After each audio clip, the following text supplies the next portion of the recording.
Maaga namang naghanda ang ilang LGU sa Northern Luzon bago pa man ang pagtama ng bagyong Krising. Nakataas na ang red alert status sa ilang lugar. Nasa frontline ng balitang yan si Gio Robles. Bago pa man ang inaasahang paglandfall ng bagyong Krising, nagsagawa ng road clearing operations at pagpuputol sa mga sanga ng kahoy sa Tuguegarao City.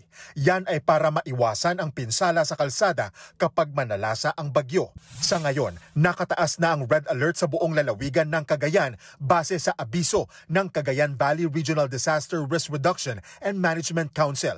Binabantayan naman ang ilang bayan dahil sa banta ng pagbaha, kabilang ang Alcala, Apari, Amulong, Enrile, Gataran, Igig, Lalo, Lasam, Peña Blanca at Sulana. Yung ating mga preparedness naman na since madalas kaming dinadaanan dito ng bagyo, naka-pre-position na po yung ating lahat ng mga assets po natin, floating and land assets.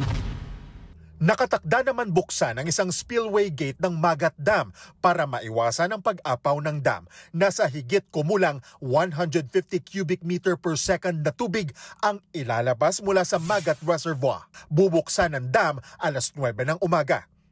Kasama ring isinailalim sa red alert ang probinsya ng Batanes. Inakyat na ng mga mangingisda ang kanilang mga bangka sa mas mataas na lugar para hindi matangay sakaling lumakas ang alon sa pagtama ng bagyo.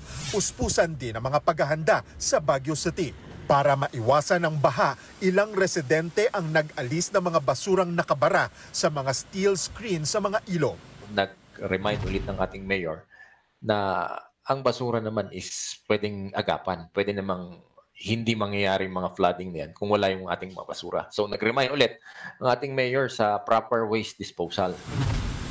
Nagbabalita mula sa frontline, Gio Robles, News 5. Mga kapatid, Angela Lagunsad Castro po para sa komprehensibo at makabuluhang balitaan at talakayan. Mag-follow at subscribe na sa social media pages ng News 5.